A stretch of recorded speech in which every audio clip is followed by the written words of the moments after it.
vrai nom est-il Travis? Oui. Le 5 novembre 1975, avez-vous vu dans les bois de Turkey Springs un objet volumineux et brillant suspendu en l'air? Oui. Quand vous vous êtes retrouvé tout près de cet objet semblable à un ovni, avez-vous subi un choc attribuable à une force exercée par lui? Oui. Après avoir repris connaissance dans une petite pièce humide, avez-vous vu de mystérieuses créatures aux grands yeux sombres se déplacer dans cette pièce? Oui. Avez-vous, avec l'aide de votre frère Dwayne ou d'une autre personne, monté un canular pour faire croire que vous aviez été enlevé et transporté dans un ovni? Non.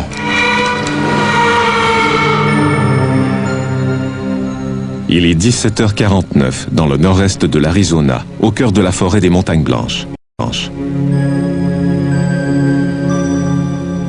Travis Walton, 22 ans, retourne à Snowflake en compagnie de 6 autres bûcherons après une journée de travail en forêt. C'est Mike Rogers, le chef d'équipe, qui est au volant. Au sortir d'une courbe, il se retrouve dans une clairière et soudain, ils sont éblouis par une lumière venue du ciel.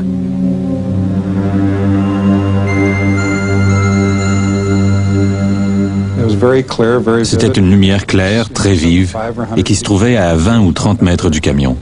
Je l'ai vérifié plus tard en allant marcher à cet endroit. Depuis l'après-midi fatidique, Travis Walton s'est promené une centaine de fois dans cette clairière. Mais aucune réponse à ces questions n'a été trouvée. J'ai longtemps fait des cauchemars pénibles. Mais il fallait continuer à vivre et j'ai repris le dessus.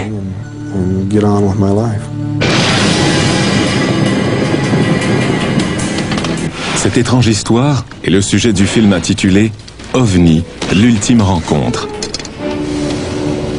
Elle doit son originalité au fait que 6 camarades de travail de Travis Walton ont assisté à son enlèvement par des êtres inconnus.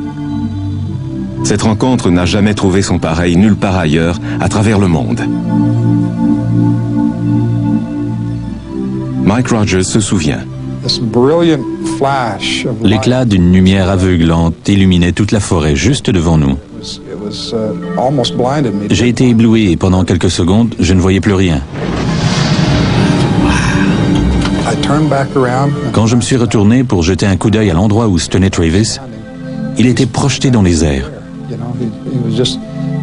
comme si une grenade avait explosé juste devant lui.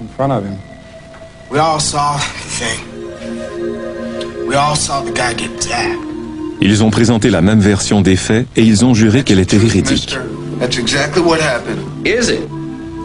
À une exception près, ils acceptent de se prêter au test du détecteur de mensonges. Les résultats leur seront favorables. 19 ans plus tard, le même opérateur les expose à des tests encore plus élaborés et ils obtiennent tous, Travis Walton comme les autres, un résultat positif. Monsieur Walton dit la vérité quand il affirme que ce n'est pas un canular, qu'il se retrouvait à l'intérieur de ce qu'il croit être un ovni et qu'il a été ensuite abandonné sur la route de Heber. Sur la base des questions que je lui ai posées, son histoire est véridique. La population de Snowflake ne s'explique pas ce qui s'est passé ce soir-là. Écoutons le témoignage du shérif de l'époque, Marlon Gillespie. Je crois que ces 6 personnes ont vu quelque chose qui était à leurs yeux un objet volant non identifié.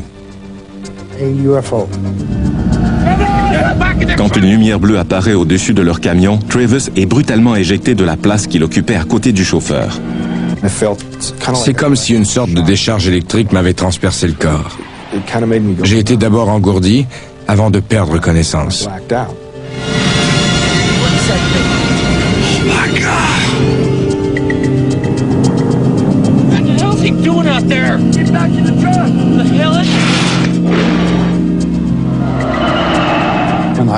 J'ai appuyé sur l'accélérateur. Tout le monde me criait de détaler au plus vite et je suis parti. Ils ont pensé que j'avais été tué, ils ont été pris de panique. Pendant que le camion s'éloigne à toute vitesse, Travis se retrouve au centre d'une série d'événements inexplicables. Je ne sais pas comment je suis monté dans cet engin, mais c'est bien là que j'ai repris connaissance. J'avais très mal, je souffrais énormément. J'étais allongé sur le dos, sur une table avec de la lumière au-dessus de moi. Au début, tout était flou. Puis j'ai vu ces créatures à mon chevet et j'ai su que je n'étais pas dans un hôpital. Et là, j'ai perdu la tête et je suis devenu hystérique.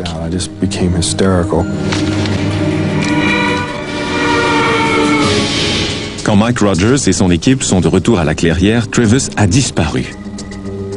Peu importe qui ils étaient et d'où ils venaient, ils s'étaient emparés de lui et j'en étais profondément touché. J'étais démoli.